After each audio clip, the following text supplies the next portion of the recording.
It's been a year of ups and downs for Meghan Markle.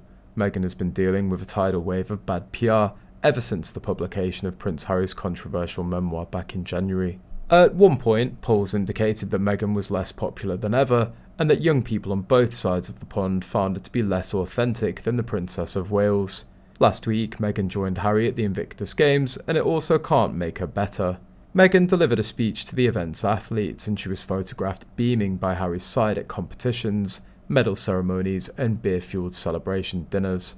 But the time in the sun might turn out to be short-lived thanks to early reports of another memoir that's likely to shine a spotlight on Meghan. You might recall that Meghan was once close friends with a Toronto-based stylist named Jessica Mulroney. Insiders say Meghan was quick to distance herself from Jessica, and it looked like that would be the end of the two women's involvement with one another. Now, however, there are reports that Mulroney is planning to write a tell-all memoir. Today, a source said that a friend of Jessica reaches out to her, and is convinced Charlotte wasn't bullied by Jessica, it's all Meghan's fault.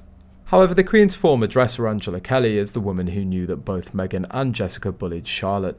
Jessica even lost a Pippa moment because of Charlotte. There's a media rumour that Jessica said to the camera people around her, "Get ready for a Pippa moment."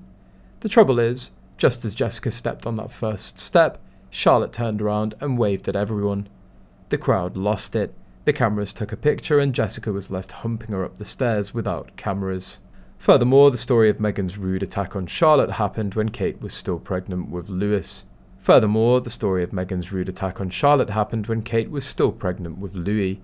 Because Meghan was rude to Nanny Maria and to Charlotte.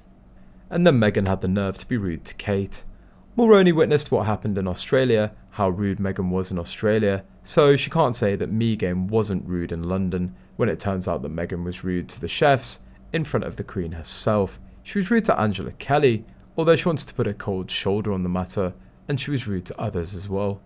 Earlier in September, Angela Kelly has complained she's being bullied over claims she began a hate campaign within the royal family against Meghan Markle.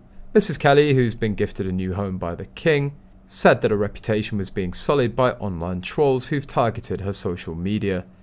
Miss Kelly was promised lifelong accommodation by the late Queen after serving her for more than 25 years, but within months of Her Majesty's death, the dressmaker was asked to vacate a cottage on the Windsor estate. She's moved to the Peak District, close to Sheffield, but despite ending her employment with the royal family, she's found herself accused of kick-starting resentment against Meghan.